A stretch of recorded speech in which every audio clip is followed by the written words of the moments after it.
Bueno, déjenme decirles cómo que estructuré esto. La verdad que hice destacar lo más importante de la investigación. No tanto, pensé que dar el índice del libro o capítulo 1, capítulo 2 iba a estar medio aburrido. Entonces sí, obviamente referiré bastante al libro, pero esto es de las cosas más, pues, quiero decir, interesantes. Entonces, y me gustó empezar por aquí. O sea, desde el siglo XV ya la deuda pública es un tema. Ya los florentinos conocían la deuda de su ciudad o del principado o ducado o como fuera de Florencia como la montaña común, lo que todos debemos. Y Niall Ferguson, el gran historiador y sobre todo económico, en 1427, él estima que es por ciento, que la deuda era equivalente a más de 50% del PIB. De la región. Entonces, bueno, ya desde entonces tenemos, no es algo nuevo, es lo que quiero decir. La que sigue, por favor. Ahora, lo que a mí me gusta mucho, y esto es importantísimo, sobre todo en capítulo 1, esto es fundamental. El capítulo 1 es un marco conceptual, bastante detallado. Y es que hay muchas misconcepciones sobre la deuda pública. Entonces, generalmente los países gastan más de lo que ingresan. Eso es un común en los gobiernos. Y más todavía ahora en democracias, y en eso tocó también capítulo 1, en que tenemos lo que se llama ahora, no me acuerdo la verdad quién empezó con esta expresión que es fabulosa, lo del deficit bias, la inclinación al déficit. No sé si Marcelo sepa o alguno, pero es algo ya muy utilizado. Y es esto, entonces, si tenemos déficit, pues hay que financiarlo. Y si hay que financiarlo, pues es con impresión de dinero, que ya no es la moda, entonces va a ser con deuda. Entonces, la interacción entre política fiscal y endeudamiento, obvio, es directa. Y por eso el estructurado de los capítulos del libro, finalmente ya cuando por fin lo pude, porque era un mamotreto gigantesco de 4 o 5 capítulos, no, ahora son 21, fue realmente irme con esa interacción de, ¿cómo fue la política económica en general y particularmente la fiscal en el periodo tal, que luego trajo, capítulo siguiente, el endeudamiento tal? O sea, es así como más o menos va intercalado. Muy cronológico, pero va de esa manera. Entonces, ahora, enfatizar también que contra lo que mucha gente piensa de manera habitual, los países no quiebran como los negocios. Sí está de moda decir, ese país quebró, pero pues no tiene nada que ver. Realmente, en el sentido al menos de que como se entiende una quiebra de un país, no es Sí puede haber dificultades, por supuesto, y vaya que las hay de crisis de deuda, en dar servicio a esa deuda. Entonces, ahora sí que hay riesgos de no pago, de fallas en el servicio, sí hay cosas similares, pero al mismo tiempo son muy distintos y en eso me voy a centrar bastante, de hecho. Ahora, sí, Marcelo. El costo de la deuda se ve reflejado en este tipo de cosas, es decir, se va a tener, todo el mundo sabe que los gobiernos tienen deuda, Ahora, eso no es neutral, o sea, el tamaño de la deuda o cuánto ejerces no es neutral a lo que el mercado recibe, ¿no? Da la sensación aquí que estás como dando por sentado que no es un big deal que exista la deuda, pero sí le pega a la economía en el sentido de que... Sí, no, la deuda, pero supongo que vas a llegar ahí. Voy a llegar, no sé si en el punto que quieres, creo que sí. Y es lo de la neutralidad, porque en cierto modo, déjame le sigo, tú me dices, déjale sigo para Entonces, de las cosas que quiero tocar, ¿cómo es un ciclo de endeudamiento soberano? Hay un óptimo, que aquí empezamos con esto. No lo hay, dejen de una vez. No hay un nivel óptimo de endeudamiento. Cuando una deuda es excesiva, y noten los entrecomillados son necesarios porque realmente no hay manera, pero bueno. Cuando una deuda es excesiva. Ahora, ¿qué causa una crisis? Lo que sí es un hecho es que hay crisis de deuda. Eso sí, no hay vuelta de hoja. Entonces no podemos tampoco decir, bueno, no importa el tamaño a la hora en que hay problemas. Pero es que es bastante complicado. Y aparte, bueno, si tenemos crisis, ¿cómo se sobrepone una crisis de deuda? ¿Cómo se sale de una crisis de deuda? Y México en eso es, por desgracia, un ejemplo extraordinario, de hecho es el mejor ejemplo de país soberano. En cuanto a cuándo es excesivo, sí. Llama la atención que el sexenio de Peña Nieto determina con 45.3% del PIB sí. de deuda pública, que es más o menos los niveles que estaban en 95 cuando fue la crisis, ¿no? Nada más el tema es exacto. Los vencimientos cuándo son y ahí se les juntaban completamente todos los vencimientos a Salinas Cedillo vis a vis ahorita que son alargados los vencimientos, ¿no? Pero eso el monto es similar al porcentaje del PIB.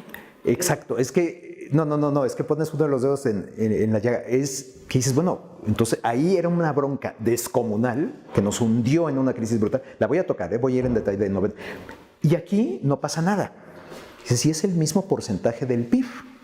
Sí, una era con vencimiento a menos de un año, 29.206 millones de dólares en tesobonos, que vencían entre 95 y hasta febrero 96, y la otra es a 30 años, al promedio que existe ahorita. Entonces sí, es una en dólares, la otra buena parte en pesos, una con tasa flotante, la otra con tasas fijas. Sí, el contraste es brutal, pero si te fuera solo a porcentaje del PIB, pues sí, dices, bueno, ¿en qué nivel de porcentaje del PIB es un peligro? Ahorita voy a eso. No hay, por supuesto, no hay nivel. Sí. Sí, perdón. Dices que no hay un nivel óptimo de deuda, pero hay una literatura acerca de tamaño óptimo de la deuda, gigantesca, pero que a la hora de tratar de aplicarla a condiciones reales, pues resulta que es insuficiente, no están especificadas las condiciones para las cuales es válida. La pregunta central es, ¿por qué existe esa desconexión entre el mundo real y determinar un nivel óptimo respecto a esta literatura? Mira, muchísimo. Capítulo 1 repasa mucho esto, sí le da una panorámica absoluta y da, sobre todo lo más reciente, ya el Fondo Monetario sí desarrolla ya pruebas de endeudamiento mucho más fuertes. Antes era el clásico, veías deuda PIB, deuda exportaciones, deuda no sé qué, cuando realmente, como veremos, era irrelevante, porque la deuda se paga con más deuda. Entonces el indicador clave es deuda. Suena curioso, pero ese es un indicador clave, no el deuda exportación, el deuda PIB. Pero la pregunta real y la pregunta de fondo, ¿por qué la desconexión? Yo supongo que hay un rechazo de académicos a un punto, y hay un libro hermoso, que es el de Reinhardt y Rogoff, de Esta vez será diferente, This Time is Different, que ve todas estas crisis a lo largo de siglos. Y ellos también dicen que la deuda se tiene que pagar, que en algún momento la deuda se tiene que pagar. Yo atribuyo en parte el error, digamos, académico, y vaya, yo me siento un poco desbordado, digamos, de que yo estoy cuestionando a Rogoff, a Reinhardt, a Stiglitz, a no sé quién y a no sé cuántos, pero que se van por ese lado. Yo creo que se fueron mucho en automático, como que empezó el conventional wisdom por ahí y se siguieron, no porque no sean gente que... Y como que, bueno, entonces tú tienes deuda, el modelito, vamos, que tanto nos enseñaron, Rodolfo, tú no, pero digo, que en otras clases nos enseñaron. Entonces, en el periodo 1 se adquiere la deuda, en el periodo 2 se paga la deuda. Bueno, pues sucede que en la realidad no se paga la deuda. Entonces ya rompimos el modelo, pero se siguieron por ahí. Y entonces yo supongo que mucho de la literatura de ahí derivó de esta, incluso digamos, obsesión moral, no sé si llamarlo, sea correcto así, pero bueno, es que la deuda se tiene que pagar. Y como siempre yo digo, cuando llego a enseñar esto, digo, es que no es la American Express. O sea, es una deuda soberana. Entonces es otra cosa, pero la gente no lo ve. Y la gente habitual, claro, la gente que tiene deuda con su tarjeta de crédito de la casa o pues tampoco lo ve. O sea, se va con, sí, la deuda del país, bueno, es que no debemos de deber, no hay que deber dinero. Pero eso siempre y cuando, sí, me imagino, el nivel de deuda respecto al ingreso se mantenga constante. Porque si no, no me hace sentido a mí que cualquier unidad económica, por pequeña o grande que sea, pueda acumular deudas indefinidamente. Es decir, a menos que haya alguna constante en algún lado. Y me imagino que la constante es la deuda respecto del ingreso. Hay una... Si no veo cómo puede financiarse eso. Alguien tiene que financiar esa parte. Sí, hay una constante, pero esa constante no es ingreso, exportaciones, PIB, lo que tú le quieras denominar. Esa constante es confianza. Ya sé que te estoy dando algo etéreo contra lo que tú estás diciendo, soy muy consciente de ello.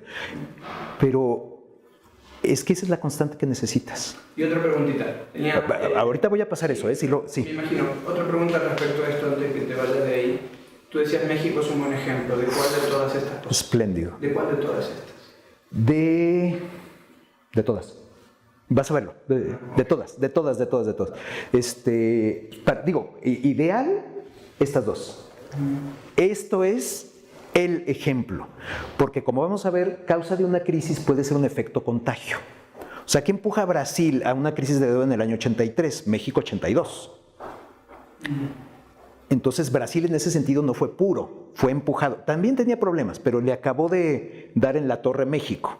México es puro. México empezó en 82 y México empezó en 95. El efecto tequila vino de México, por supuesto, por el nombre, y en 82 la crisis internacional de la deuda la empezó México. Entonces, en ese sentido, México no está contaminado, como otros países. Entonces, en ese sentido es el más puro, por desgracia.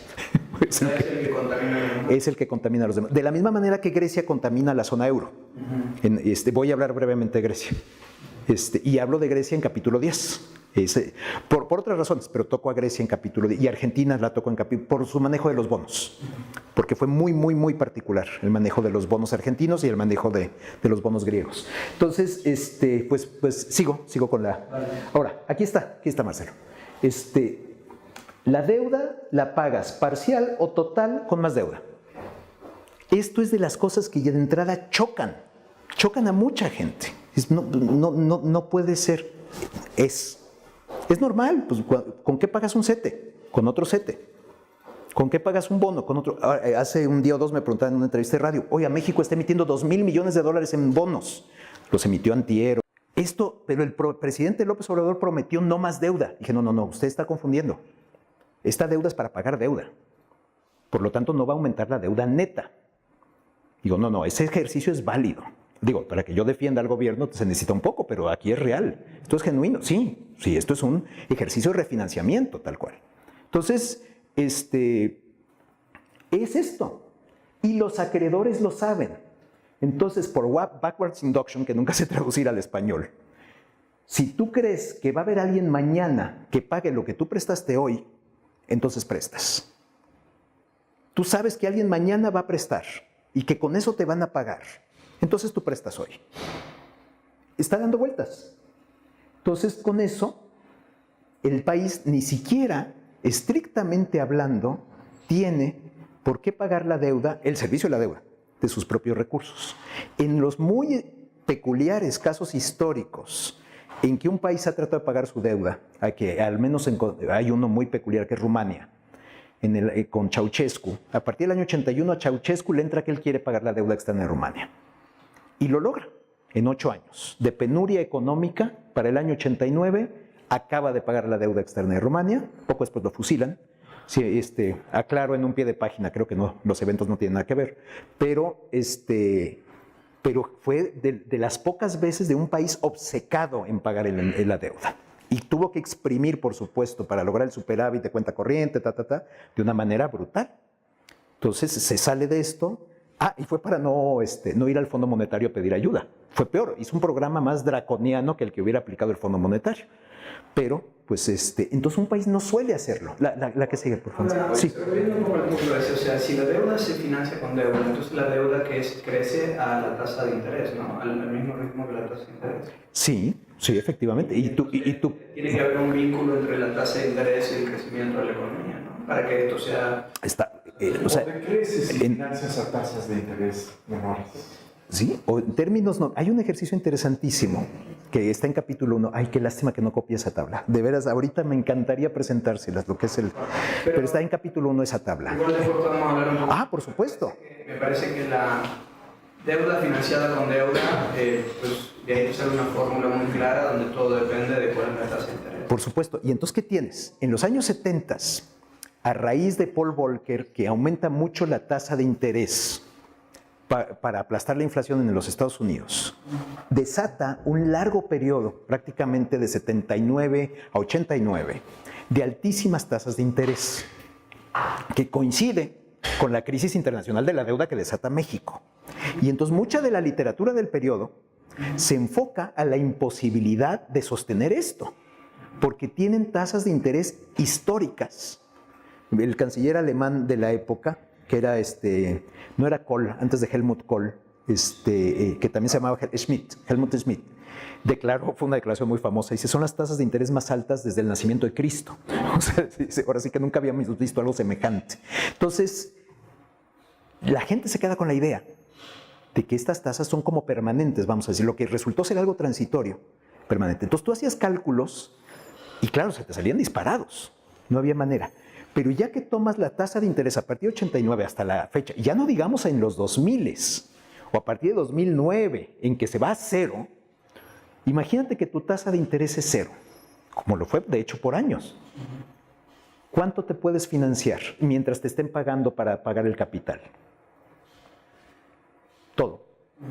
O sea, se sale, es el cuadro ortodoxo, no sé cómo llamarlo, habitual, de todos estos académicos que son de nuestras generaciones, o al menos de la mía, ochenteros, todavía traen esto un poco. De decir, no, pues no, es que y va creciendo el PIB, va creciendo con la tasa de interés, pero también va creciendo el PIB. Entonces, si tú haces estos ejercicios, me sale aplicando la tasa, la LIBOR, la del mercado. Un país, hago un ejercicio y el país que truena en los 80s, en los 2000s, no solo no tiene problema, le va bajando el deuda PIB sin pagar un centavo de capital, de sus propios recursos. ¿Por qué? Pues porque el PIB va creciendo más rápido que la deuda. Sí, es impactante. Oye, sí. Solo saber si estoy entendiendo. Sí. O lo que tú dices es, mientras haya confianza en el país, no es necesario pagar la deuda. No, exactamente. No, que tú tengas que tomar de tus recursos, no. Ahora, vamos a ver qué rompe la confianza. Sí, hasta aquí vamos, sí. Entonces dices, bueno, entonces todo es maravilloso y esto es un paraíso. No, hay momentos en que la confianza desaparece. ¿Qué hace que la confianza desaparezca? Eso es ahorita... Acuerdo, cosas esas. Sí, por ejemplo, pero no, cosas más graves, de hecho. Okay. Digo, lo del aeropuerto fue grave, pero no lleva... De hecho, México ya colocó bonos. Okay. Un ejemplo, sí, no sé si se puede aplicar o no, pero un ejemplo más bien es Pemex. Tú vas a Nueva York, haces una presentación desastrosa, tu director de finanzas no sabe ni hablar inglés. Y los cuates de ahí les dijeron básicamente, no queremos endeudarnos, o sea, no les vamos a financiar deuda, nosotros. Esa fue la respuesta hace una semana. ¿Va a llevar a consecuencias más graves? No sé, pero ahí sí es mejor ejemplo Pemex que el aeropuerto. Entonces, este hombre fue el principal banquero en su tiempo, Walter Wriston, era el de Citibank, Citicorp, fue el mero de 67-84. Y esto lo escribe, por cierto, en un artículo hablando de México, publicado en el New York Times en 1982. Si tuviéramos una ley que obligara al gobierno a decir la verdad, cada bono del Tesoro de los Estados Unidos diría, este bono será pagado con el dinero que venga de otro bono idéntico, que será vendido al público cuando éste llegue a su vencimiento. Es esto, tal cual. Sí que es la que sigue, Marcelo. Entonces, a pesar de lo que mucha gente cree, pues no es igual.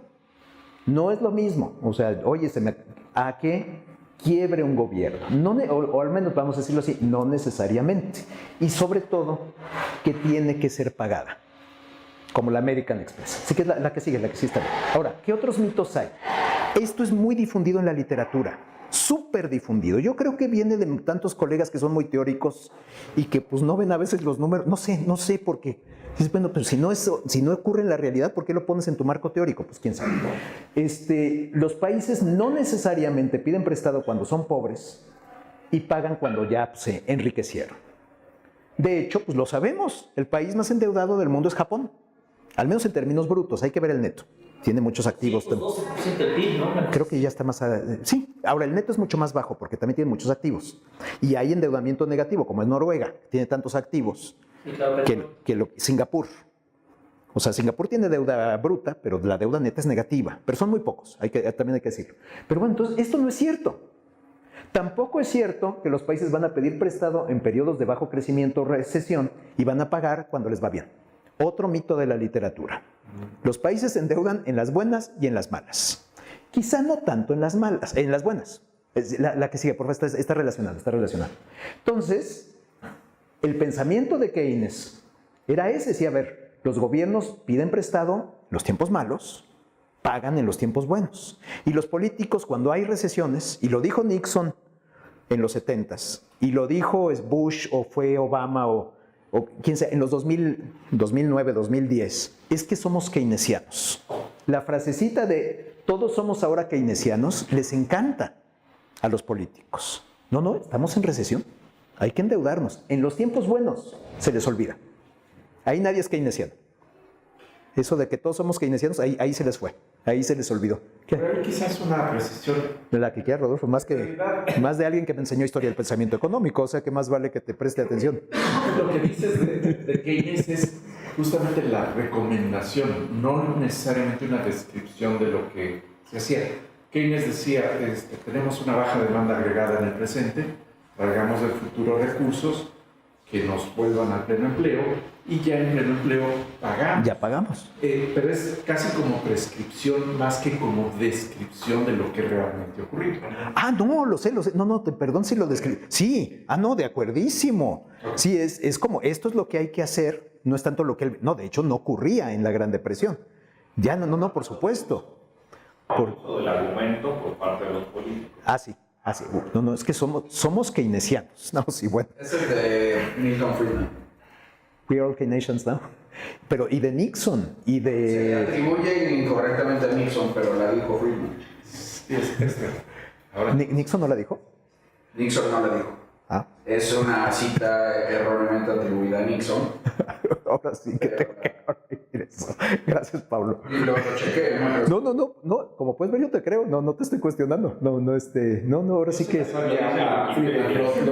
no, sé.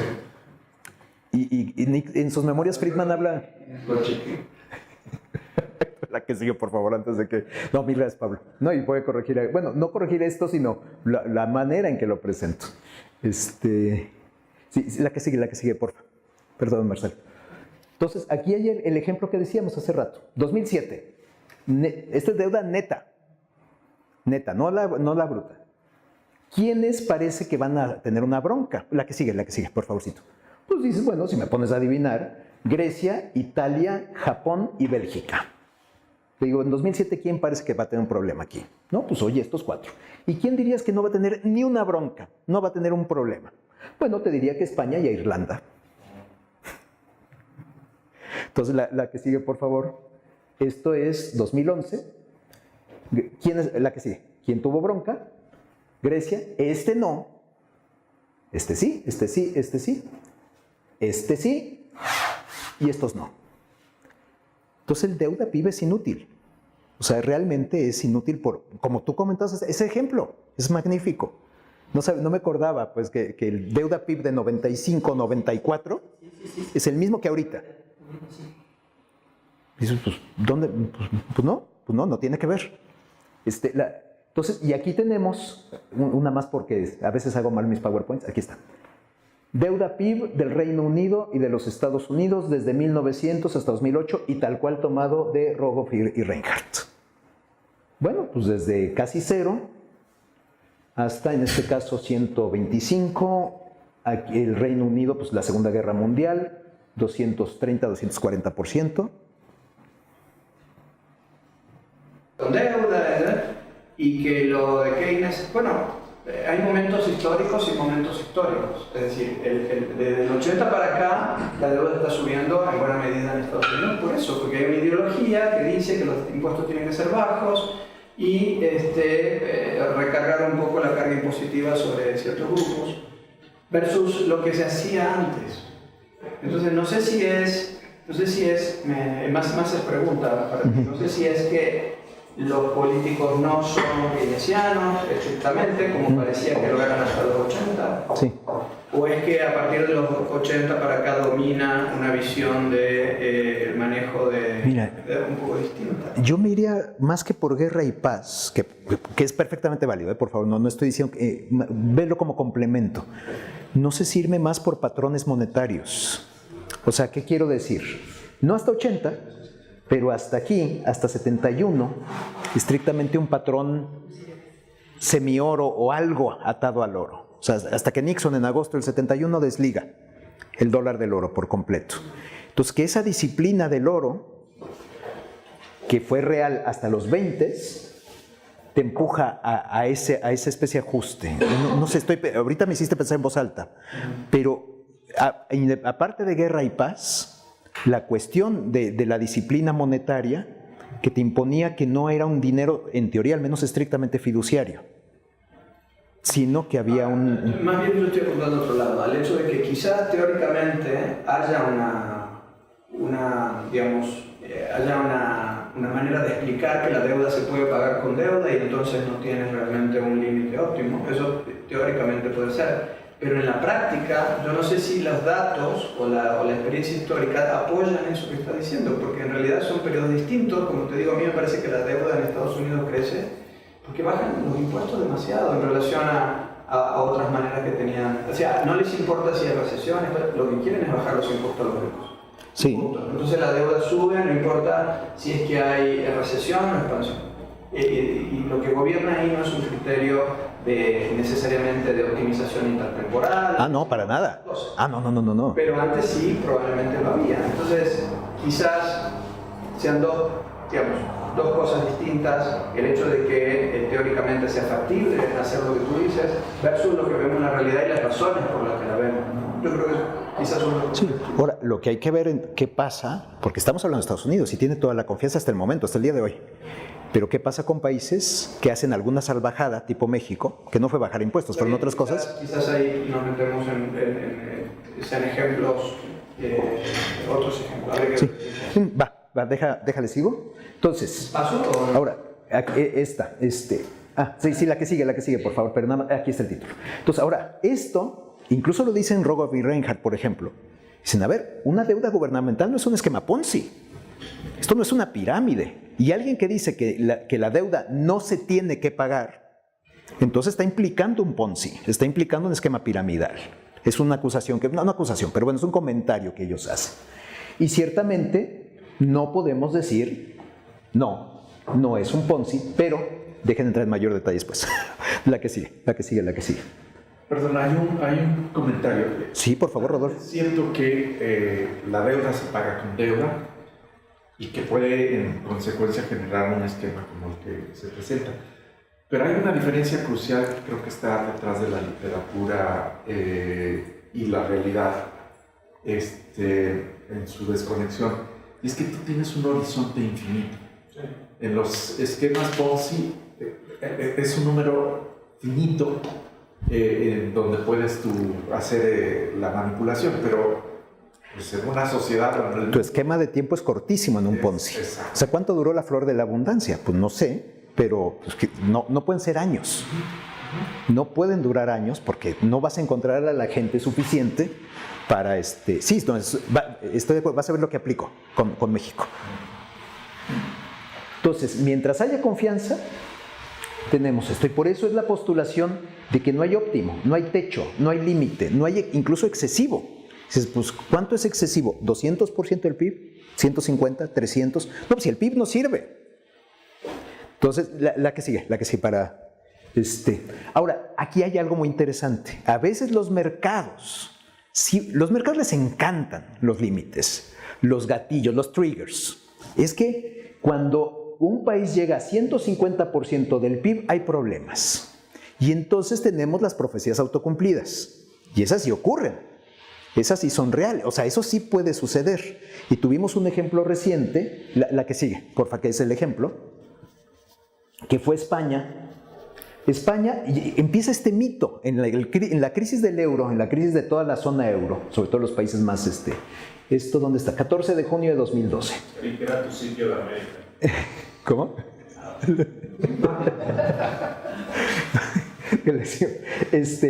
Los costos de endeudamiento de España el rendimiento del bono a 10 años llega a 7%.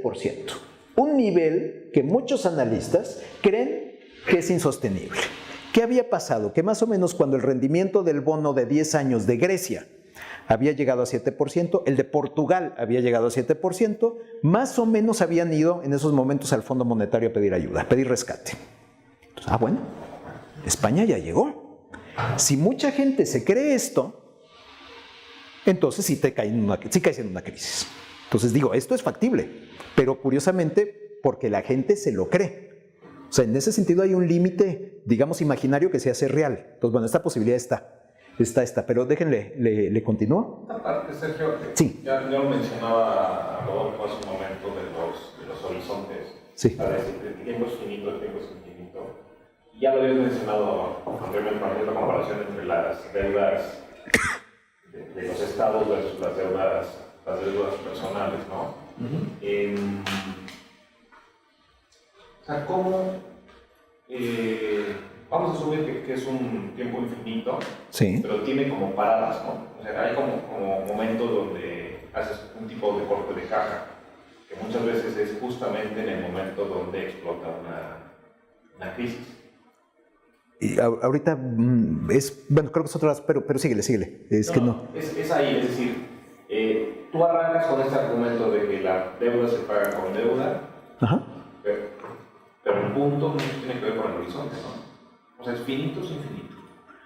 No, pues mientras siga la confianza, o sea, mientras se mantenga. Pero quizás puedes definir confianza así. Es que realmente, yo te entiendo el punto, que dices, en algún momento tiene que llegar a su fin. Supongo, a ver, estrictamente, pero ¿cuándo? O sea, no hay, es tan intergeneracional como has dicho. No llega, o sea, y como se va refinanciando, dices, oye, la deuda inicial de Estados Unidos, llamémosle así, o de México, todavía se está pagando. Pues en ciertos sentidos. O sea, o cuando me dicen, ¿cuándo se va a acabar de pagar la deuda Fobaproa? Pues digo, bueno, nunca. En un sentido estricto, ¿no? En el sentido que siempre va a ser parte, a menos que un día México pague la totalidad de su deuda. Entonces, si no del último peso, quizá podrías decir que 20 centavos son Fobaproas. O sea, en ese sentido, pues es el que no sabes hasta cuándo, o sea, si se acuerdan de la película de 2012, que venden a 1,000 millones de euros el boleto para subirse a las arcas, y alguien le pregunta, oye, pero esto es injusto, está subiendo gente rica a las arcas, y dice, pues había que financiar la construcción. Cuando yo doy el ejemplo, digo, bueno, se ve que no sabían que hay deuda pública, porque si no te pones a emitir deuda, como loco, por cierto, en 2010, 11, ¿qué más da? Pues en 2012 se va a acabar. Entonces ahí está ese punto, por ejemplo, que ya sé que no te refieres a esa clase tan radical, pero sí, puede haber ciertos puntos, pero la cosa es que ahorita vemos lo que lleva a una crisis de confianza. Sí hay elementos muy, muy claros de que llevan a una crisis de confianza. ¿Por qué el gobierno de Estados Unidos tiene que cerrar cada tanto? Cerrar de... ¿No es por lo insostenible de esta situación? No, su techo... El gobierno cierra, ¿por qué cierra el gobierno de Estados Unidos? En los últimos años ha tenido que cerrar, porque tienen que autorizarle el Congreso un nuevo techo de endeudamiento. Niveles de endeudamiento más altos. O sea, ahí evidentemente no todo el mundo cree que eso pueda ser posible, ¿no? O sea, hay alguna desconfianza en eso, de que puedas seguir endeudándote para siempre. No, por supuesto. Absolutamente de acuerdo, claro. Un legislador, por supuesto que va a decir, no, es que nos estamos endeudando demasiado. Y sobre todo hasta lo va a ver en términos nominales, deja tu PIB o lo que sea, igual dice, no es que ya vamos a llegar, estoy inventando, vamos a llegar al trillón de dólares, entonces yo no quiero llegar al trillón, o no quiero llegar a no sé qué, o simplemente, claro, también herramienta política. No, yo no te autorizo a aumentar tu endeudamiento hasta que tú aceptes el muro. Pero no, ciertamente, sí, claro que hay mucha gente con este pensamiento, y la antideuda, vamos a llamarlo así.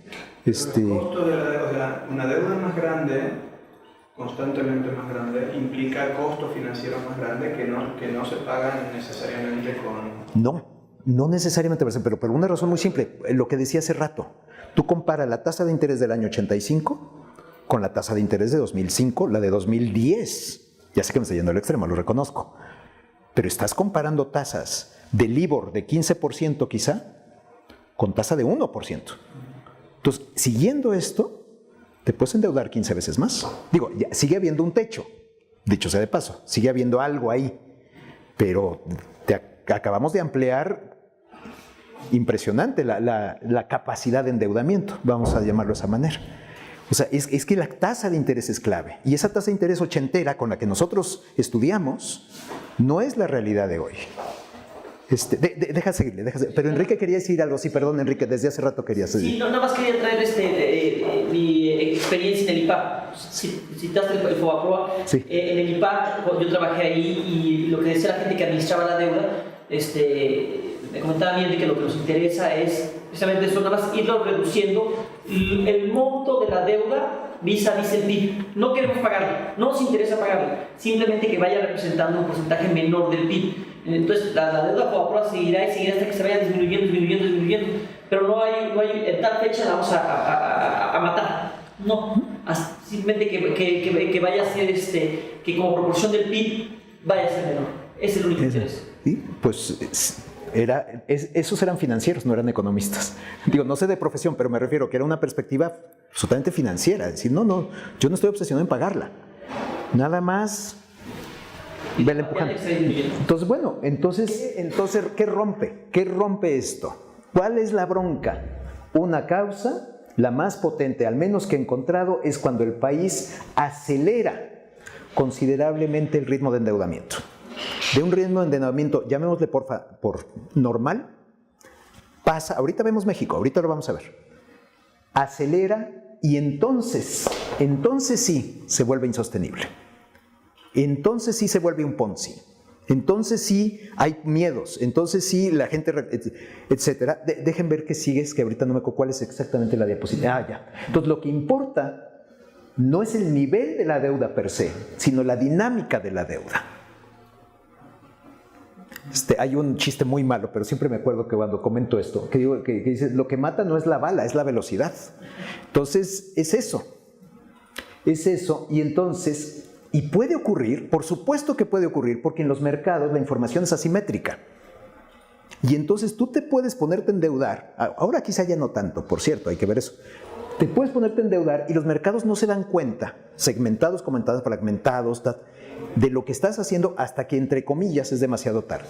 Y entonces se pierde la confianza y entonces truenas. Y yo siempre lo equiparo con el pariente que a todos nos ha pasado, espero que ustedes no, pero el pariente que te pide dinero. Pero sucede que no te pide dinero a ti. Te pide dinero a ti, al primo, al tío, al hermano. A todos les está pidiendo dinero por separado.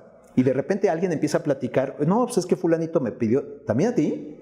¿También a ti? Y entonces todo el mundo se da cuenta y le dejan de prestar. Bueno, depende, ¿no?, de la generosidad o la tontería, pero dejan de prestar y ahí es donde truena. Entonces se aprovecha el país, a lo tonto, por cierto, pero se aprovecha de la simetría de la información. Y la otra, sí, lo que ya comentaba, es el efecto contagio. Por eso, en ese sentido, México es un ejemplo excepcional. Pero deja ver si creo que ya sigue México. Bueno, perdón. Aquí ya sigue. El libro como Deuda y crisis en México, euforias y desplomes financieros desde López Mateos hasta López Obrador.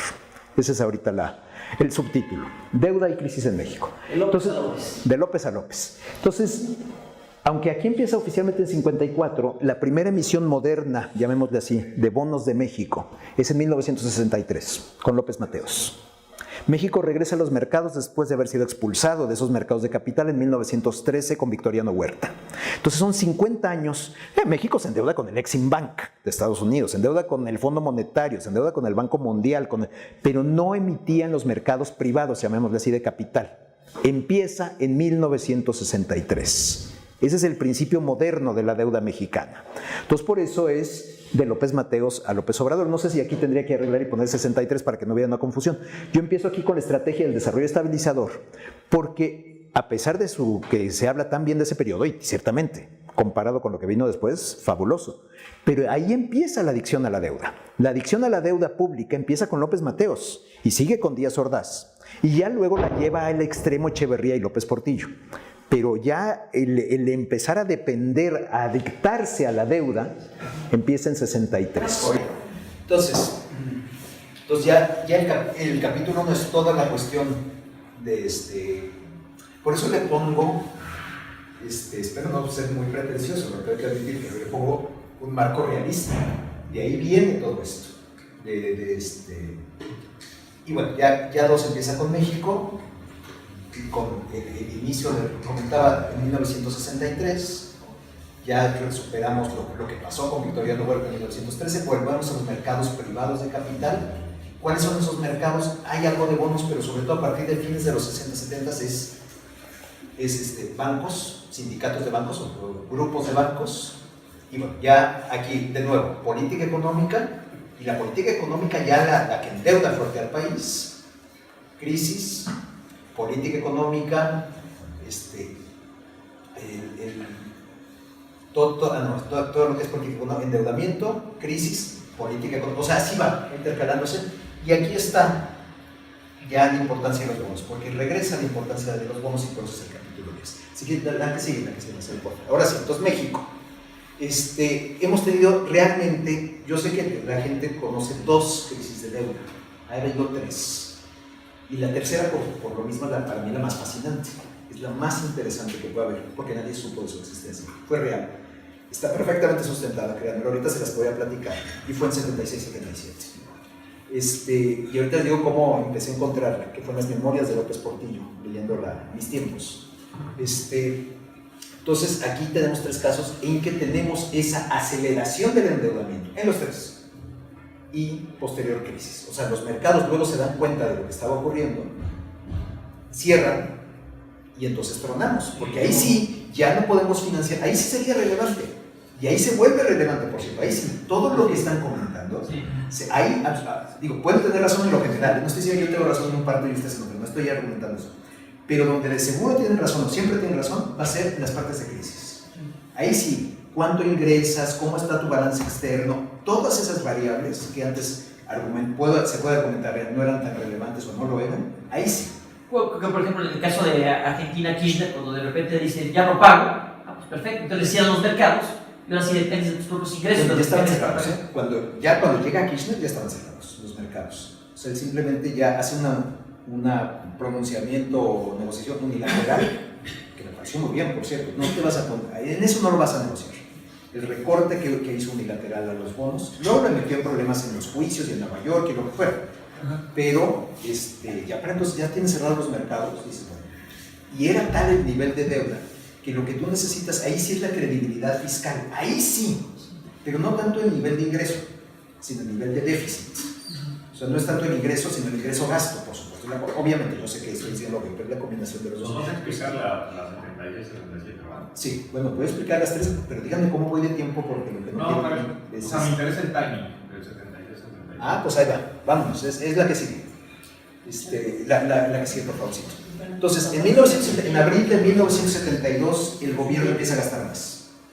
En el año 71 ocurre algo que le llaman el año de la atonía. No sé de dónde vino eso, pero es como que se rompe la frecuencia, el tono de la economía mexicana, rompe su tono de crecimiento que venía siendo muy alto.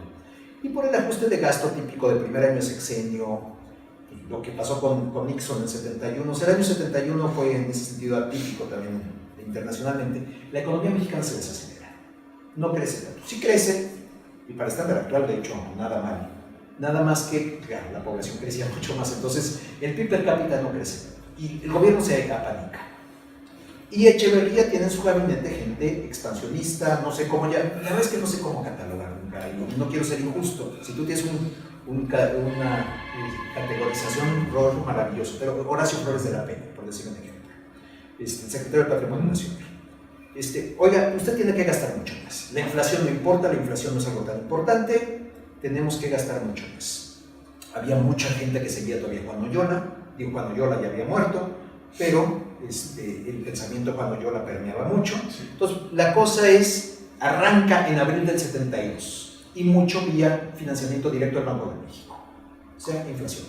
Sí. Pero quizás haya que enfatizar que le precede esa expansión de gasto un intento de reforma fiscal que no fructifica, Sí. y que en términos de tu argumento de confianza genera un problema de confianza en cuanto a que el gobierno no está siendo capaz de convencer en este caso a los empresarios para que proceda un plan fiscal que les dé recursos que eviten su endeudamiento posterior, ¿no? O sea, ahí ya hay un problema de confianza incluso. No, lo hay, estoy de acuerdo. Ahora, el que aborta la propia reforma fiscal es Echeverría, ya sin... De hecho no se sabe por qué de repente la tira. Pero bueno, ciertamente ahí hay un problema de confianza con los empresarios. Sí empieza a haber todas estas rispideces, choques, pero con los externos no. México sí se puede endeudar, y quien lo empieza a endeudar de manera masiva a partir de que corre a Hugo B. Margain, que básicamente Margain le dice, ya no podemos endeudarnos tanto.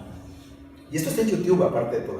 Curiosamente Margain está hablando en inglés, no sé quién lo entreviste, pero Margain está, ¿y qué le dijo? Señor presidente, ya no se puede endeudar más al país. Y que básicamente Echeverría le contestó qué embajada le gusta más. Y contestó Gran Bretaña. Y lo mandó de embajador a Londres. Y nombra a su amigo, compañero de facultad, etcétera, que nunca había trabajado en la Secretaría de Hacienda, José López Portillo. Y José López Portillo inmediatamente arranca el endeudamiento. O sea, es prácticamente coincidente el nombramiento de López Portillo con el inicio de emisiones de préstamos con bancos sindicados masivos. Los endeudamientos masivos empiezan prácticamente de inmediato. Y con el tiempo, no solo es deuda para financiar deuda, sino es deuda para financiar fuga de capital. Porque el peso se empieza a sobrevaluar, estalla la inflación, y a partir del 73, pero el peso fija. ¿Cómo sabemos eso? Pero también encuentran Cantarell, ¿no? Y hay una lógica ahí. Es después, es el 82. Cantarell es clave en lo que ahorita voy a contar, es fundamental. Pero no, es el 77, es 78 más bien Cantarell. 79. Ahorita es cuando hay algo hermoso. La que sigue, por favor. Entonces, esto es el deuda. El indicador, aquí sí tiene olvídense de deuda PIB, deuda de importaciones, deuda no sé qué. Debt over debt. Esto es nominal, por cierto, hago la aclaración. Entonces, pues de estar tú creciendo tu deuda 20, 18, 7, 40, 45. Claro, esto es un Ponzi. Esto no es sostenible. Esto es un periodo de tiempo corto. Pero perdón, esto es deuda Nominal. a tasa de crecimiento. Tasa de crecimiento de la deuda nominal, tal cual, sin mayor adorno. Okay. Plain vanilla, pero plain lo más que se quiera. Es ¿Tipos esto. del 76? Sí, va. Todavía en 76, sí, baja ya porque truena la crisis en agosto. Entonces ahí ya el endeudamiento baja mucho. Pero aún así siguió todavía en 76. La que sigue, por favorcito. Entonces, ¿qué ocurre? Truena en agosto del 76, los mercados se cierran. Ahí se pierde la confianza externa.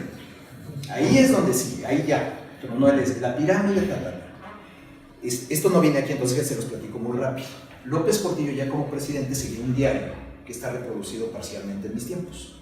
Entonces habla de cuando fue a visitar a Jimmy Carter, presidente de Estados Unidos, y hay dos renglones en uno de los que reproduce, que dice, me dice Carter que él no puede influir a los banqueros de Estados Unidos para que nos presten.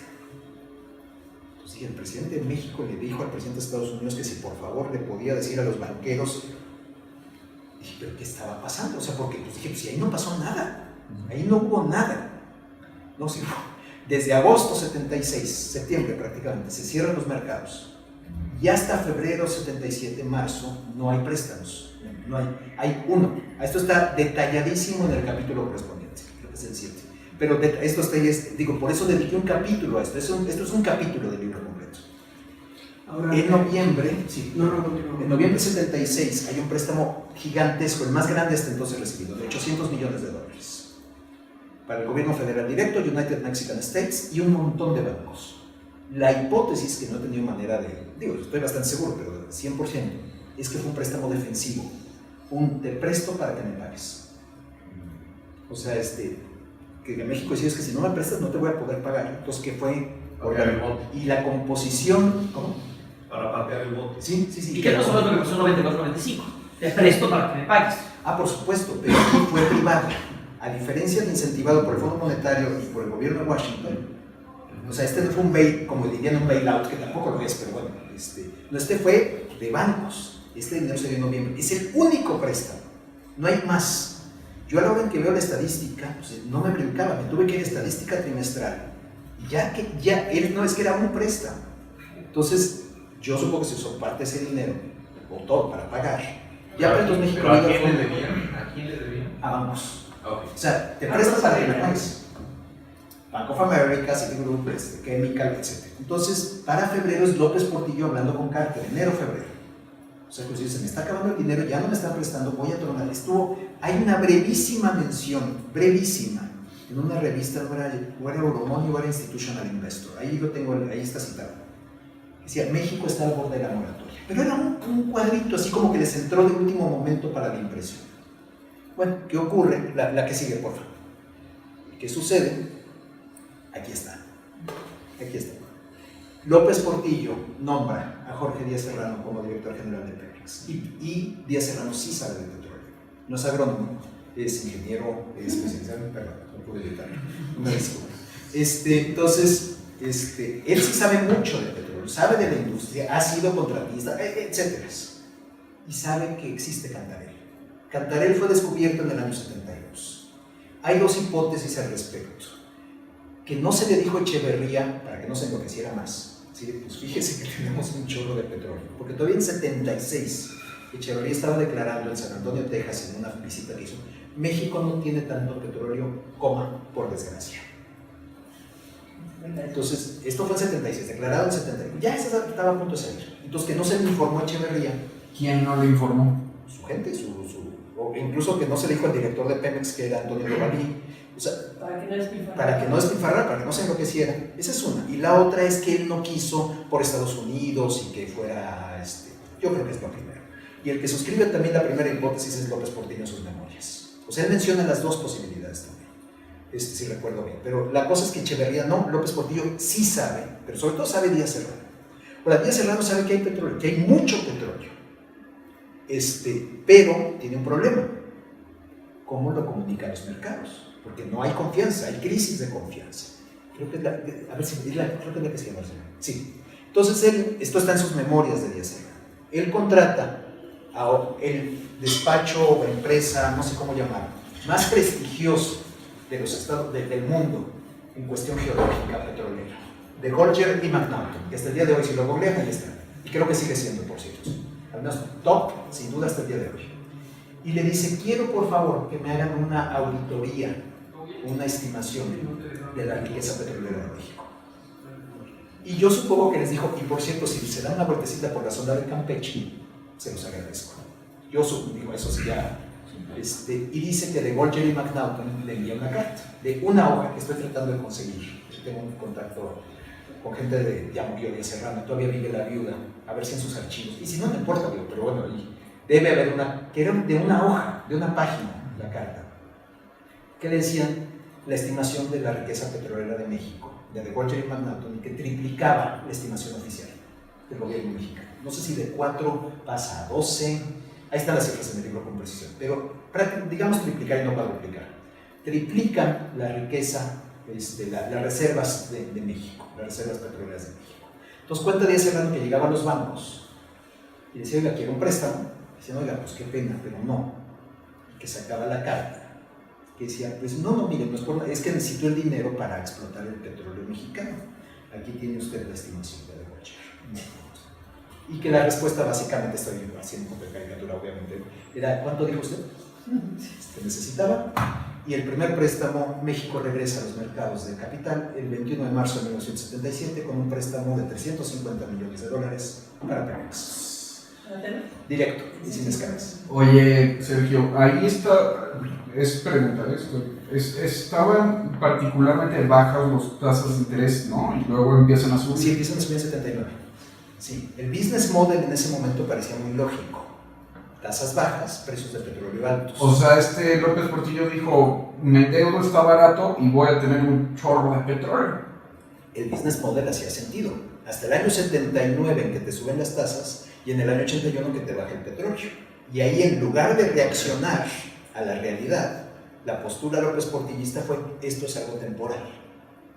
Vamos a regresar a un mercado de vendedores, que es el nuestro, y vamos a regresar a tasas de interés más bajas. Entonces, las dos cosas fueron falsas. Aparte de la masiva fuga de capital, o sea, aquí la variable adicional a considerar en el año 81-82, que ya llegaré, es la fuga de capital por un tubo. Entonces, pero sí, el business model hacía mucho sentido, en principio. Sí, vamos a explotar un producto caro a tasa de interés baja. O sea, aquí pero también hubo derroche, supongo, ¿no? Ah, no, bueno, corrupción, derroche. Entonces, hay un postulado en el decálogo de Slim que dice, en épocas de vacas gordas hay que ahorrar. Y estos güeyes hicieron exactamente lo contrario. Sí, pues el afán de, bueno, tenemos dinero, hay mucha pobreza, pues esta es la oportunidad dorada. Este es el momento. Pero sí, no sé si aquí acabo con, no sé si hay una más de 76, 77, sí, a ver. No, ya, con eso cierra la crisis. Pero entonces fue una crisis de pocos meses. O sea, la crisis existió, fue una crisis fiscal, fuimos al Fondo Monetario, pero la crisis de deuda no está documentada, o sea, oficialmente no existió, porque nunca estalló. O sea, si hubiera estallado hubiera sido en febrero o marzo 77, con una moratoria. Moratoria tipo agosto 82, pero en 77. La situación es un tipo de reestructuración de deuda acordada directamente con los acreedores a través de un nuevo préstamo, ¿no? Esos 800 millones de los que estamos hablando. Y los 800, pero más que una no, es que este fue de mercado, sí se sindicó, o sea, no fue un préstamo forzado como posteriormente en los 80s. Entonces, no, sí, porque sucedió antes. Ah, sí, digo, sucedió, pero fue más como privado, vamos a decirlo, sí, más platicado, sí. Exacto. Y ahí, ya que se te acabó, yo creo que volvieron con los banqueros y dijeron, no, sabes que ahora sí ya no, yo ya no te organizo otro, yo ya no puedo, ya no hay más. Supongo que ahí fue donde López Portillo habló con Carter, etc. Y que Díaz Serrano es donde se saca el as de la manga. Literalmente ese as del petróleo. Sí. Ahora, este ejemplo que estás usando, 76-77, es un poco lo que comentaba yo hace rato, es decir, ante la perspectiva de mayores ingresos del gobierno, que normalmente lo aproximamos vía PIB, otra vez ves cómo los requerimientos vuelven a ese lugar. Es decir, aparecen préstamos para México que destraban la situación y luego México puede seguir endeudándose, ¿vale? Pero el primer préstamo que aparece y lo que destraba todo es la posibilidad de mayores ingresos. Así es. Entonces, sí hay un tema de restricción presupuestaria que se debe respetar. Es que estamos mezclándonos y creo que se vale mezclarnos, porque tú, lo que estás diciendo es correcto, pero a partir de ahí lleva el automático que sigue es confianza. O sea, como ven mayores ingresos, regresa la confianza. Bueno, y como regresa la confianza... Pero es más fundamental el tema del cálculo de la restricción presupuestaria que se cumple la restricción presupuestaria del gobierno, sino, o hay chances de que se cumpla. Y entonces eso dispara el primer préstamo y eso trae a los demás, la confianza, sí. pero en el fondo es una cuestión de restricción presupuestaria. Mira, deja brincarme. Digo, es una pregunta. Ahorita me regreso para atrás. Pero si me dejas, te digo hasta dónde te detengas, pero vete varias, Marcelo, vas a ir varias. Adelante. Sí, adelante. Okay. Más. Ya llegaremos a 81, 82, síguele. Porque sí quiero, lo que dices es muy importante. Entonces sí quiero yo ya, mira, la segunda lección de México para países soberanos que se endeudan. Lo que tú necesitas, échate una para atrás. Son dos lecciones. La primera lección de México es la que estás diciendo. Recuperar la sustentabilidad fiscal. La sustentabilidad fiscal, pero aquí es donde te digo que tú y yo nos mezclamos. Yo me atrevo a decirte eso, que sí estamos mezclando, que los dos argumentos son complementarios. La sustentabilidad fiscal te muestra que tú ya puedes reiniciar el ciclo de endeudamiento normal. O sea, que en ese ciclo puedes tú pagar tu deuda con más deuda. O sea, la normalidad habitual de Estados Unidos hoy, México hoy, quien sea hoy, y que no vas a usar tus propios recursos para pagar, sino los de otros, pero dado que estabas en crisis y no te prestaban, entonces el primer elemento esencial que tú necesitabas era este. Entonces sí, te digo, por eso veo ese complemento. Y entonces, aquí está la gran... Y quien no lo logra hasta el día de hoy, más o menos así, con mucho cuchareo, es Grecia. Grecia no acaba de salir. O sea, ya todo el mundo se está haciendo tonto, etc. Pero ahora, el segundo, de una vez paso al segundo elemento.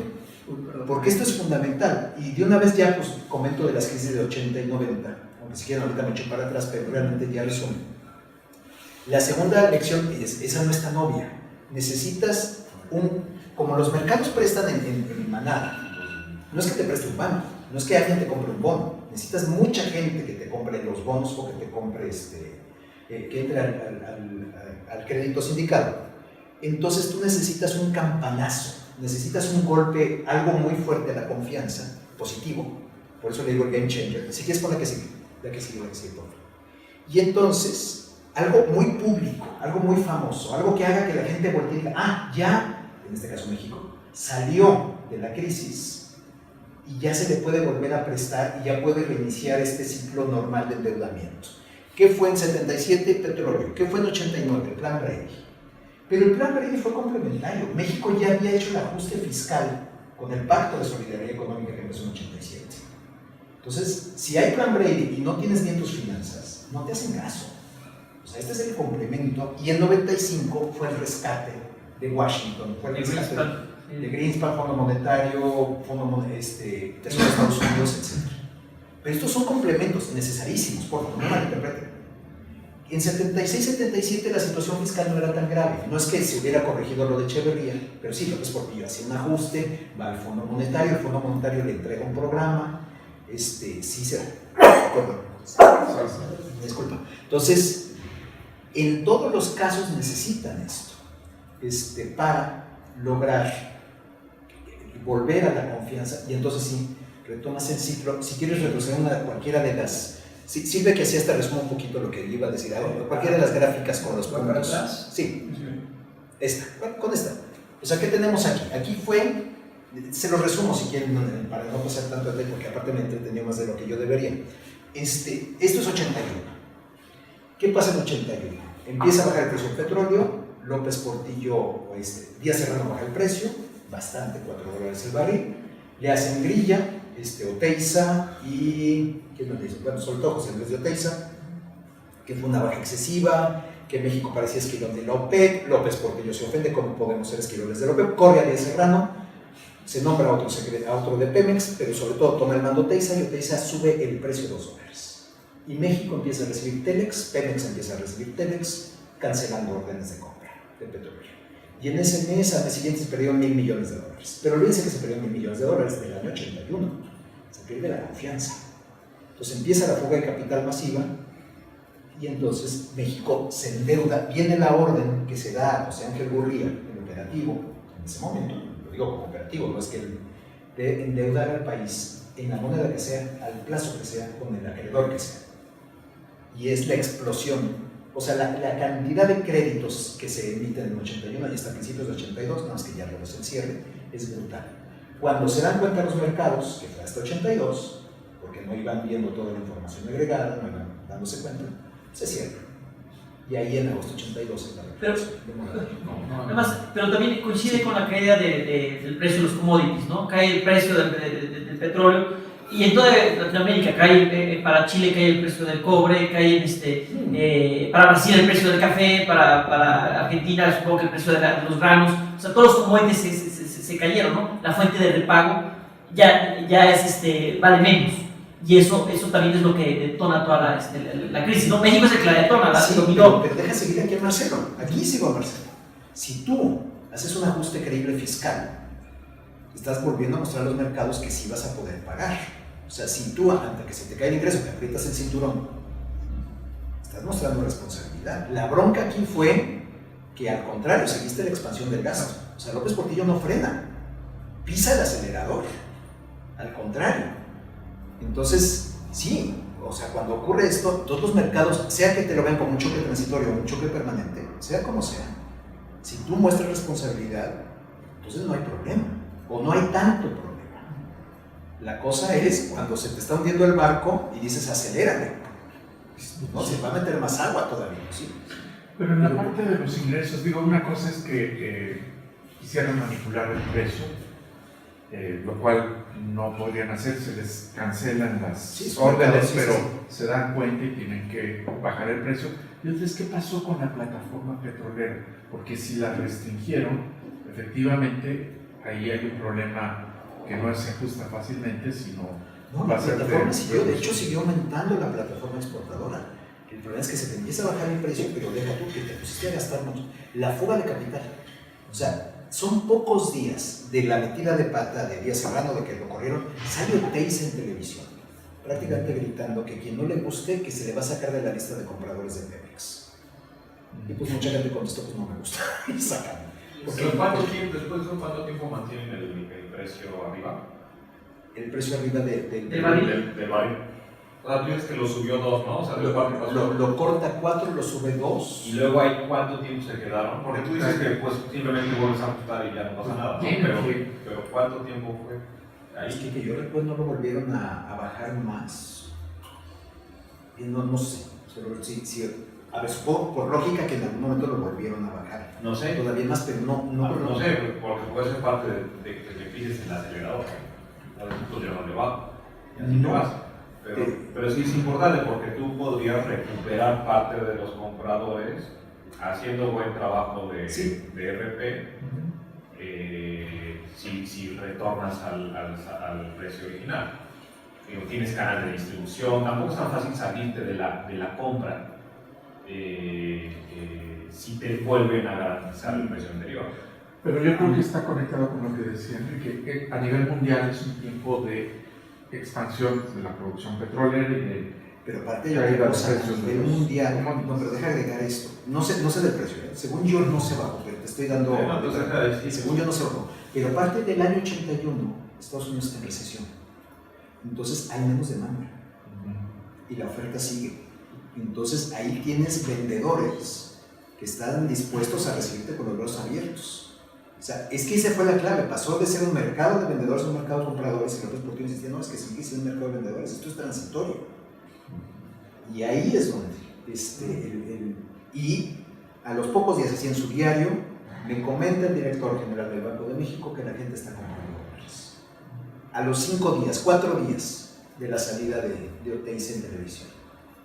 Y empieza, y no la paran. O sea, esto es junio 81 y devalúa hasta febrero 82. Entonces son 8 meses de fuga de capital impagable, financiada con... O sea, olvídate del gasto, pues, haciendo un lado el gasto público, que estaba desbocado, que estaba fuera de control, pero haciendo un lado el gasto público, estaba la fuga de capital. O sea, necesitabas dólares, no solo eran los pesos, por más inflacionario que fuera, eran los dólares, y los obtuvieron. ¿Por qué punto, Rodolfo, sobre lo de la plataforma?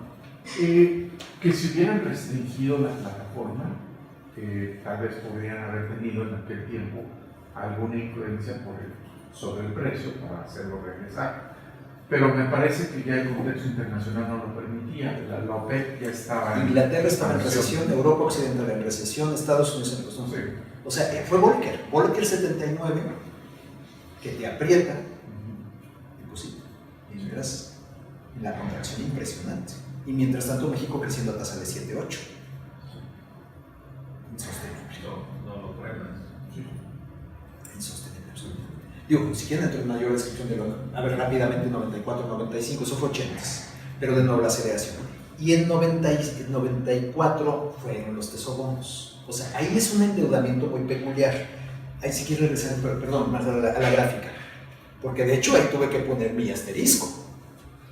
Incluye la deuda de los tesobonos. Yo no lo veo como una trampa, francamente hablando, pero digo, sí hay que aclarar que esto es tesobonos.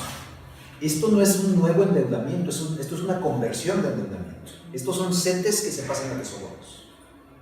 Pero bueno, ya cuentan como deuda externa, en dólares y que se deben a externos, bueno, ya cae en deuda externa. Y entonces tenemos esto. O sea, de nuevo, ¿y esto qué fue?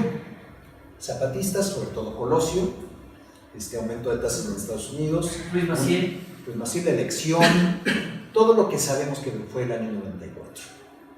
Entonces, con tal de no devaluar, es que también esta es una potente explicación del endeudamiento en los 3 casos.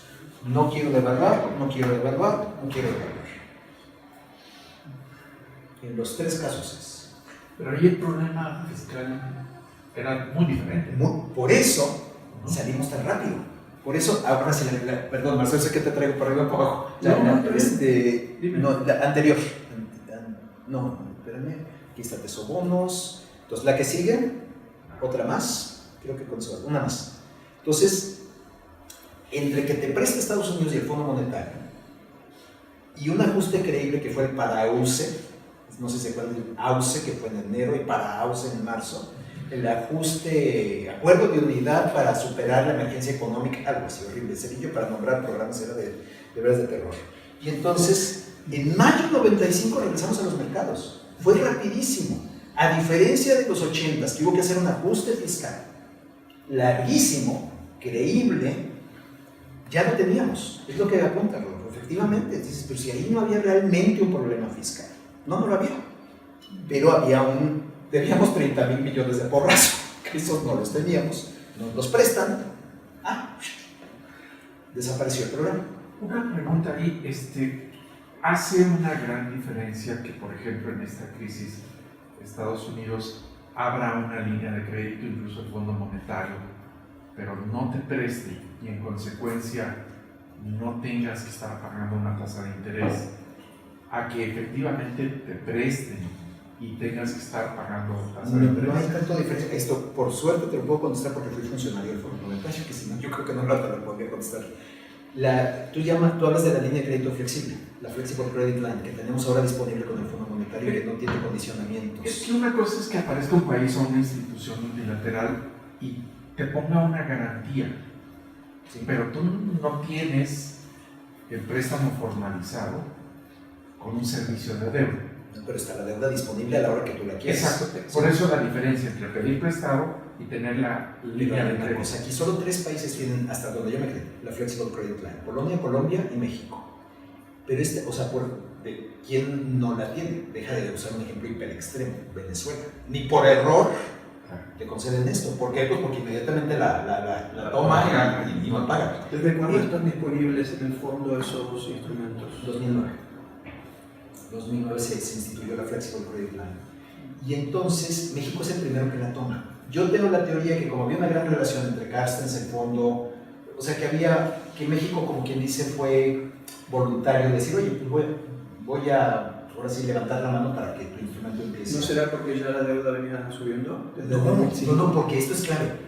La Flexible Credit Line es para países que están bien, es un crédito... Estamos bien, pero ya viste que lo que se revela en los últimos tiempos es una aceleración de la deuda sobre el PIB de Calderón para acá, ¿no? Igual inicialmente era tan baja que ese incremento no es perceptible para los mercados, etc. Pero Carstens, conocedor de las... podría digamos, ¿por qué solicita ese porque es como un preemptive, ¿no? O sea, estás haciendo según lo que entiendo que estás diciendo, ese tipo de instrumentos sirven para este tipo de cosas. Ahí está el dinero. Cualquier crisis que haya, entra en los 100,000 millones, no sé cuánto es.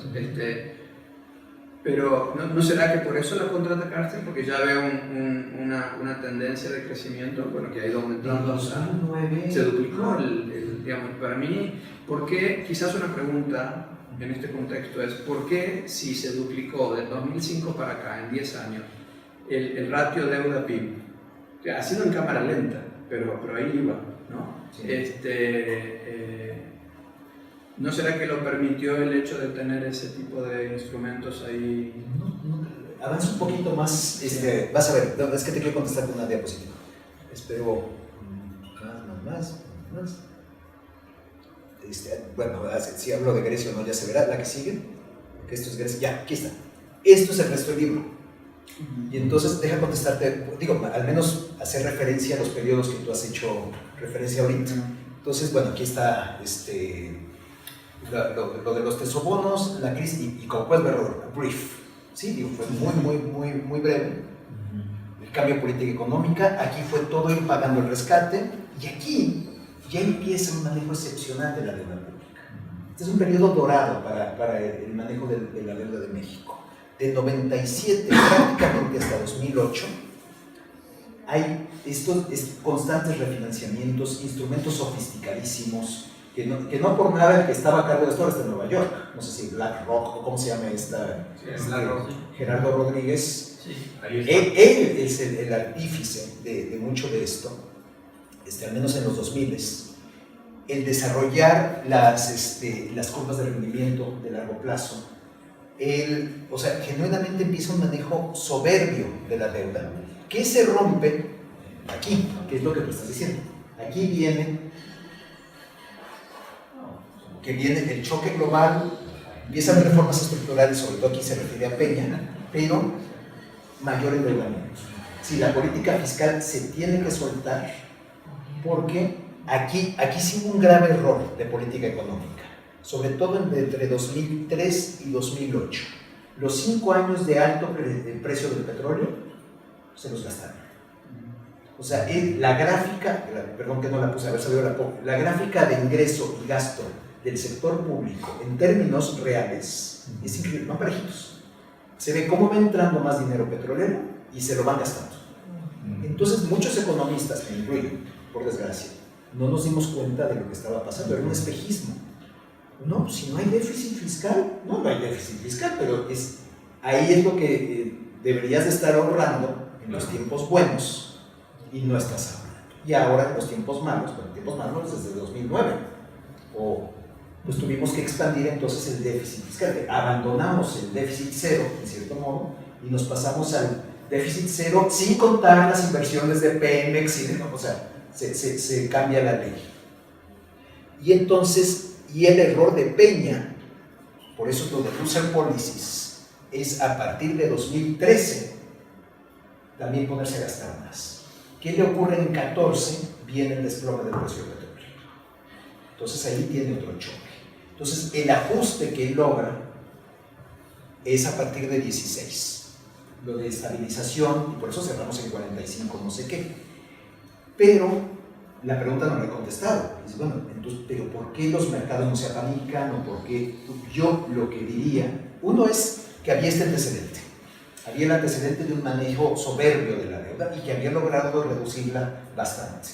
Estábamos baja y baja deuda. Y aparte ampliando plazos, ampliando las curvas, o sea, hacer una construcción de una política de endeudamiento soberbia. Entonces está todavía eso, que es muy importante como base. Y segundo, que se le vea como choques temporales. Tanto la crisis de 8-9 como el colapso petrolero de 14-16. Entonces, si te lo ven como algo temporal, dices, oye, dame chance, me voy a ajustar, me estoy ajustando, haces medidas más o menos creíbles, haces un pacto por México, digo que no tuvo que ver en ese sentido de deuda, pero tuvo en el sentido de decir, oye, estoy abriendo sector energético, estoy haciendo publicaciones, haces reformas estructurales. Entonces, ahí sí, por eso es esto. Entonces tienes credibilidad, decir, oye, sí, está aumentando mi deuda, sí, yo no digo que no, pero estoy con esto, voy a crecer, estoy ajustando, no estoy. Y por eso, ya a la hora de la estabilización, es 16-18. Sí, yo me iría por ese lado, Marcelo, no sé qué tanto te suena. Sí, puede ser. También es una época de mucha entrada de dólares a México. 5 minutos. También hay mucha entrada de dólares, bajas tasas de interés en Estados Unidos, mucha entrada de dólares aquí, digamos, una combinación. ¿Cuál es la que sigue, Marcelo? No, por si te quería regresar a Grecia. Brevemente Grecia. 5 minutos y la que sigue el libro. Va, atrás. ¿Cómo no? Ahí está, la que sigue, Una más, eso. Toma el poder Yorgos Papandreou, que sé que Sara me corregiría mi griego, pero Yorgos Papandreou toma posesión y anuncia que el déficit fiscal es muchísimo más elevado, pero muchísimo más elevado que lo que había estado. El gobierno estaba mintiendo, estaban masajeando las estadísticas, fue lo clásico, tiene la culpa el de atrás, el gobierno de atrás. Se había pronosticado para 2009 un déficit de 3.7% del PIB y acabó siendo de 15.5% del PIB. Entonces, se perdió la confianza. Se descubrió que habían estado endeudándose mucho, se habían acelerado el endeudamiento, de por sí tenían deuda muy alta, y entonces estalla y se contagia al resto de la zona euro, a los países más débiles. Entró en el sistema financiero irlandés, por eso Irlanda de repente cae en una crisis impresionante. La que sigue, por favor. Pero entonces el campanazo, ese campanazo de confianza, ya sé que solo son 2 diapositivas, para mí esto fue clave para España, Portugal, Italia, Irlanda, etc. No para Grecia. Pero fue ese campanazo. Ya se habían ajustado bastante para 2012 sus finanzas. Lo suficiente, vamos a decirlo así, excepto Grecia. 26 de julio de 2012, 12:15 de la tarde, el Banco Central Europeo hará lo necesario para sostener el euro y, créanme, eso será suficiente. Y le creyeron. Y desde entonces se fue para abajo. El riesgo país, o sea, es de nuevo la mezcla de ajuste fiscal que sí logra España, sí logra, aunque sea más o menos. Irlanda muy bien, Italia más o menos, Portugal más o menos, Grecia no.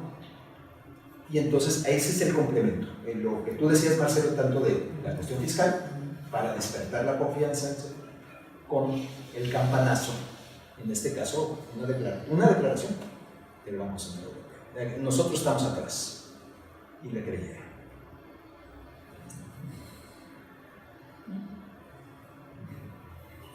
Lo que pasó en 95, esa declaración también de que estaba Estados Unidos atrás, o sea, además de los 20 mil millones de dólares que pusieron, pero saber que estaba Estados Unidos atrás de México, sí. Sí, en cuanto sale el paquete, por supuesto, en cuanto se firma el paquete, creo que fue el 21 de mayo. De marzo. Fue marzo, 21 de marzo. Sí, en marzo. Ahora, digo, había que hacer el ajuste de balance de pagos, etc. Pero ya la cuestión fiscal no estaba tan mal. Nada, por eso regresamos a los mercados, por eso regresamos muy rápido a los mercados. No fueron 7 años. O fue como la de 76-77. Fueron meses. ¿Por qué? Pues porque hubo el ascenso debajo de la banca. El medio minuto que queda. A la luz de la historia, Sí. ¿cómo ves la situación económica actual? Me refiero particularmente a las finanzas públicas. ¿Crees que hay algún elemento del pasado que se está viendo como una amenaza? Hablas con alguien muy subjetivo, que conste. Ahí va. Bueno, pero Muy rápido. No, te pregunto de la historia. No, pero es que la historia nos enseña. A ver, a la hora que alguien dice 500 pipas, porque lo digo yo veo una Echeverría con sus fideicomisos, el gasto discrecional. Se está empezando el gasto. Esto es un manejo discrecional del gasto público impresionante. Pero en la asignación, no en el nivel. De acuerdo, pero de algún lado lo vas a tener que sacar, en principio. Pero está ese potencial de mayor endeudamiento, porque ahí sí está esa opción de mayor déficit. Ojalá los números gruesos se mantengan. Pero ya lo que está ocurriendo dentro, en las tripas, sí lo empiezo a ver preocupante. Tú dices que no va a haber margen para las reasignaciones. No. O sea, no todo va a ser reasignaciones. No, que. Exactamente. Sí, más bien, digamos que es un temor. El temor de que se vayan. Pues usted consiga más dinero, y si no, dígame qué embajada quiere. O sea, no sé, ya sé que no se puede repetir tan fácil. Banco de México es autónomo, el tipo de cambio es flotante, o sea, hay muchos factores que no están ahí para repetir los 70, por suerte. Pero ciertamente ese afán presidencial de gastar, de usar, yo no sé de dónde va a salir la refinería, de dónde va a salir la reconfiguración de las petroquímicas, de dónde va a salir, o sea, son muchísimas cosas las que están sobre la mesa. Pero por otro lado, el gobernador insiste mucho en que él no busca un crecimiento de la deuda, ¿no? ¿Lo hiciste? Sí. Sí, pero se vuelve como un mantra, O sea, yoga. O sea, lo que No no me endeudaré, no me endeudaré. Porque tú vas viendo los elefantes blancos y dices, refinería de Dos Bocas del Río, Trenecito Maya, tren transísmico, el aeropuerto Santa Lucía. Y ahorita lo que salió en el 2019 en el presupuesto, pues fue como que el enganche. Entonces nada más movimos todo manteniendo las cifras, el superávit 0.8%, pero en el tiempo, si no suben los ingresos, se va a empezar a caer en desbalances. Entonces, Se va a empezar a caer si empieza a gastar más de lo que está diciendo que va a gastar. Pero si no, que ese es el argumento. Es que no sabemos. No sabemos por cuál qué está va a más. tornar. Si no, entonces es reasignación. Te puede gustar o no, pero es reasignación. La pregunta es si va a cruzar esa línea. Pero si se mina la confianza, Aparte, no habrá forma de... ¿qué es lo que está pasando con Pemex ahora? O sea, la presentación de Pemex fue tan fatal que fue, no te voy a prestar. Entonces ya hay rumores. Estoy viendo una columna de ayer de Jorge Suárez Vélez, que solo he tenido el gusto de conocer alguna vez, que está en Nueva York. O sea, tiene muy buena información Jorge Suárez. Es decir, ya hay rumores de que quiere Pemex, la Secretaría de Energía, que se absorba la deuda de Pemex por parte del gobierno federal, para tener margen de deuda. O sea, quítame la deuda de encima para que yo me endeude más. No sé, o sea, es que si y que te sube 10 puntos porcentuales del PIB de deuda, ¿no? O sea, pasaríamos de estar en un nivel de 45% del PIB ahí está, no está toda comprendida. Es que el 45 es sector público. Es consolidado. Es consolidado. No, se está consolidado. No habría variación. Pero es esto, es una reasignación. Tú lo que más temes es la pérdida de confianza porque no le permitiría al gobierno seguir endeudándose para pagar la deuda. ¿No? Y temo que el año 19, ya sé que esto ha sido muchos paralelismos, pero yo temo que el año 19 sea otro año de la atonía. Entonces, ¿cómo que vamos a crecer uno? Que dice Bank of America, no, van a ser dos, porque lo digo yo. No lo sé, o sea, ¿por dónde van a tronar las costuras? No lo sé, pero la posibilidad de que truenen está. Pero hay que distinguir entre problemas de comunicación y problemas reales, ¿no? Porque una cosa es lo que López Obrador como presidente se ve obligado a decir. Pues claro que él no va a validar el 1%, es obvio. Ahí sí se genera una crisis de confianza. Si el mismo gobierno valida una cifra que es solo de uno de los tantos analistas, cuando el promedio te está diciendo que está un poco más alto, está un 7 o un 8 el promedio de los analistas. Entonces, ¿por qué vas a validar la peor expectativa como gobernante? ¿No? Y entonces, ahora, ¿qué es lo que sucede? Yo más bien buscaría peligros, dado tu análisis, en elementos más bien de shock que pudieran obligar al gobierno a endeudarse rápidamente. Es decir, no tanto por el lado del gasto, sino por el lado del ingreso. O sea, la pregunta creo se la podría reformular así. Las decisiones del gobierno en relación a Pemex, a las pipas, al gasto, ¿qué tanto comprometen? Déjame que termine. ¿Qué tanto comprometen la recaudación del gobierno? Porque mientras el gobierno decida gastar en esto o en aquello y la recaudación se mantenga tranquila, tengamos un crecimiento pues cercano al 2%, la deuda es manejable.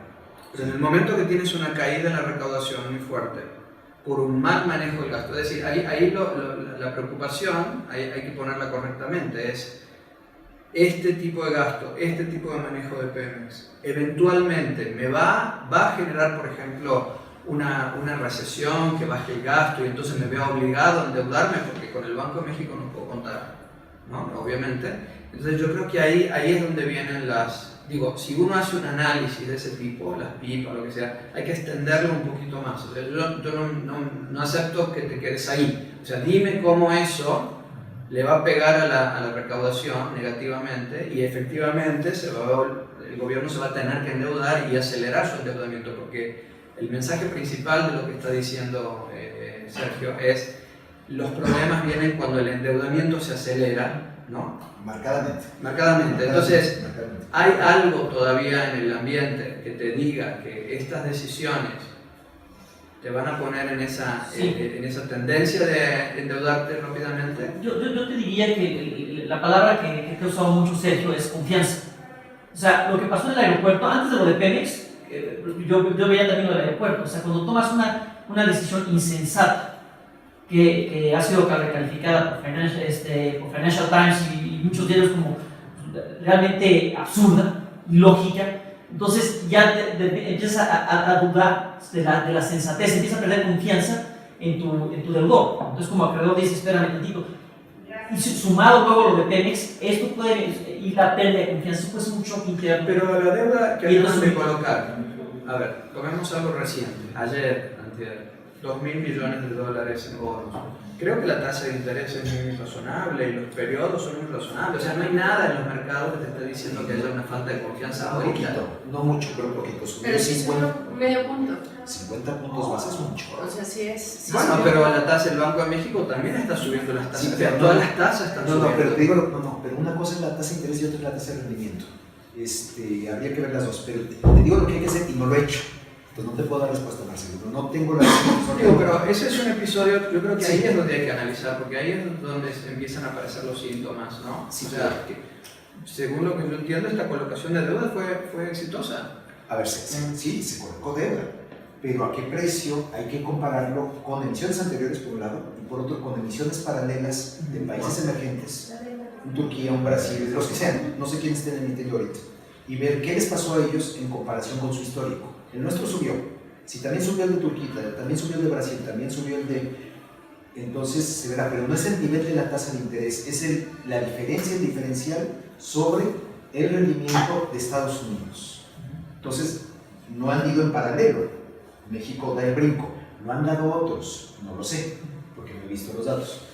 Es la cuestión de ver, pero si es solo México, entonces sí, es preocupante, como una señal. Pero estoy de acuerdo, ¿no? O sea, de que si vamos a tomar al pie de la letra digamos, lo que queda de la policy prescription de aquí, es que tu deuda no puede subir muy rápido. Entonces, cualquier cosa que veamos, o que si queremos acercarnos a la coyuntura y prever este tipo de cosas, tiene que ser por ese lado, me parece. O sea, no es exactamente, la pregunta es, estás gastando en esto, en aquello, y no en esto o esto. Esto te lleva a una pérdida de recaudación, te va a llevar a un incremento del endeudamiento. O a una reasignación brutal de gasto. Sí, no sabemos. Pero al fin y al cabo es esto, ¿no? Es qué tan rápido crece el endeudamiento. En compañía de tipo creció muchísimo de 2012 a 2015 por esta premisa. Las reformas estructurales van a generar mucho crecimiento, entonces nuestra fuente de repago va a ser mucho mayor y podemos endeudar. Y se la creció. Y como López Portillo, su problema de San Luis Videgaray, supongo, pensaba, va a ser administrar la abundancia, ¿no? Hasta que de repente pues, nos dimos cuenta que el nivel de crecimiento pues, llegó hasta 53% del PIB. Sí, no tiene razón, la confianza es importante. En ese caso le creyeron. O sea, en ese sentido, el gasto, o sea, cómo se compone el gasto del gobierno federal, sí puede ser un indicador de lo que nos espera en términos de crecimiento. Si la composición del gasto, o sea, las asignaciones del presupuesto, te sugieren que se va a estancar el crecimiento porque están haciendo malas inversiones, entonces ahí sí tienes una señal. Claro, a eso voy, que es cómo la asignación del gasto le pega a tu perspectiva de crecimiento y de recaudación. Y de recaudación, por supuesto. Entonces, y ahí sí. Pero no nos podemos quedar solo en lo de la asignación del gasto, tenemos que elaborar un poco más el argumento y decir, ok, esto lo que va a hacer es esto, o sea, en lugar de poner el dinero, no sé, en A, lo pongo en B y resulta que el efecto multiplicador o lo que sea de esto es menor. Pero creo que sí hay que elaborar un poquito más. Pero recordar que para que te estalle una crisis, necesitas un acumulado fuerte de irresponsabilidad fiscal, Echeverría López Portillo, o algo que de repente sale el anuncio tipo Papandreou en 2009 o tipo Tesobonos en 94. Algo inesperado, algo que nadie se esperaba que de repente sale y debemos 29.200 millones de dólares de bono. Sí, por eso las primeras declaraciones de López Obrador sí eran peligrosas. El país está en quiebra. O sea, eso sí es una declaración peligrosa. ¿Cuál? El país está en quiebra. No, creo que ya pasó esa etapa, ¿no? Suponiendo que te crean, pero no le creían. Lo tomaban como algo retórico, como lo que era. En la realidad decían, ya viene el como candidato. Como candidato, como presidente electo. Oiga, ¿qué dijo? Bueno, sí, eso dijo, pero bueno, ya sabemos que las cifras, por suerte, no le creyeron. Pero lo malo es cuando o te creen, o te dejan de creer, o está en pecho